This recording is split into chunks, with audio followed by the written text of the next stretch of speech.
What's up, nail crew? I am doing my first official product review. I decided to test a dip kit from Amazon and I bought the Modelones Dip Kit. It's a neutral kit. It has 6 colors. And I thought, okay, I've been dipping for 2.5 years. I tried a couple brands off Amazon when I first started, but let's see if I do any different now that I've had 2.5 years of dipping my nails experience. So here's all the stuff that the kit came with. 2 extra brushes for any time you have a brush harden or maybe break. Then it came with a base / top coat, an activator, a nail file, and a nail brush. And I'll be honest, I did not use the fluffy eyeshadow brush that it came with. I personally, when I like to dust off my nails in between layers, I like to use a stiff nail brush. So for me, just the fluffy nail brush does not work. And I did not follow the directions in that I did not dip my nail into the powder. After dipping for 2.5 years, I have realized that especially when I'm trying a new dip liquids, that I want to pour over my powder. I get the thinnest application this way, and I just never liked how my nails looked when I dipped straight into the powder.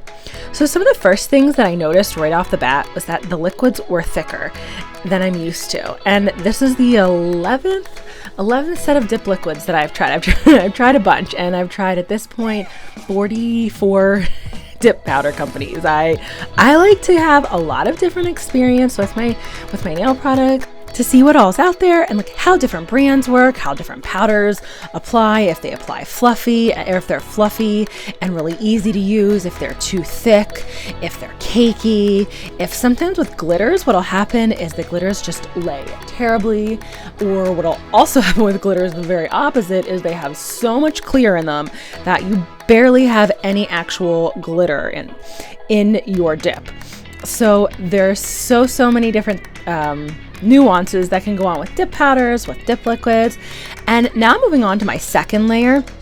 And I thought, okay, now that I've tried one layer pouring over, even though that's my go-to method, to try dipping in and see how the application is. So one of the other things that I noticed right away, besides the liquids were a little bit on the thicker side, which I'm not a big fan of, I thought that the color payout of the dip powders was actually decent.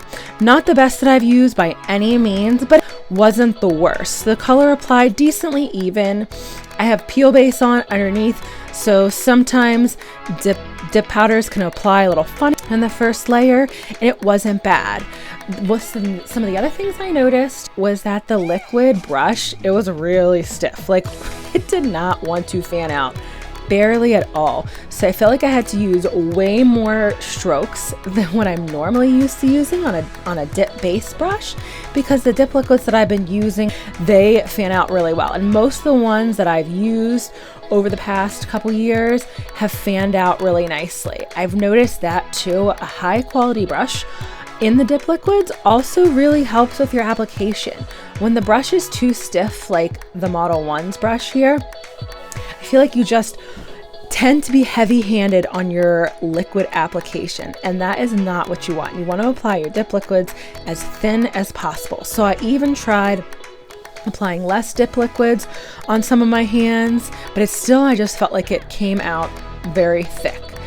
Next up is the activator, and I will say the activator has super strong smell, but minus the really bad smell. I actually liked how the activator worked. It hardened my nails super fast. In the instructions, it said that you need to let them dry for 60 seconds, and I thought, I'm timing this exactly. So I timed it within 60 seconds. I did a little tap on my nails, which I didn't show in the tutorial here, or in the review here, and they were hard and they were ready to buff, which is definitely not every dip liquid. Some take a really long time. The activator takes much longer to set. The liquids that I mostly use, they take like at least 5 minutes. Then I went and I threw some little leopard print stickers on from Decals by Melissa because I wanted to spice up my mani a little bit. I didn't just want like a plain neutral mani. And I actually loved how it turned out.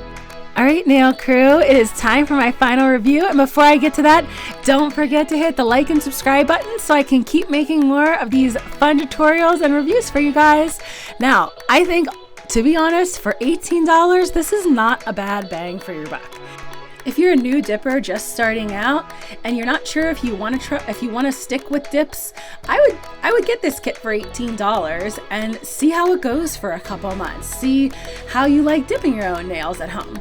So I hope you guys found this review helpful. I hope you like my final mani here. And if anybody has any questions or comments or other products you'd like me to try out, please drop them below in the comments. Thanks so much for joining me today, Nail Crew.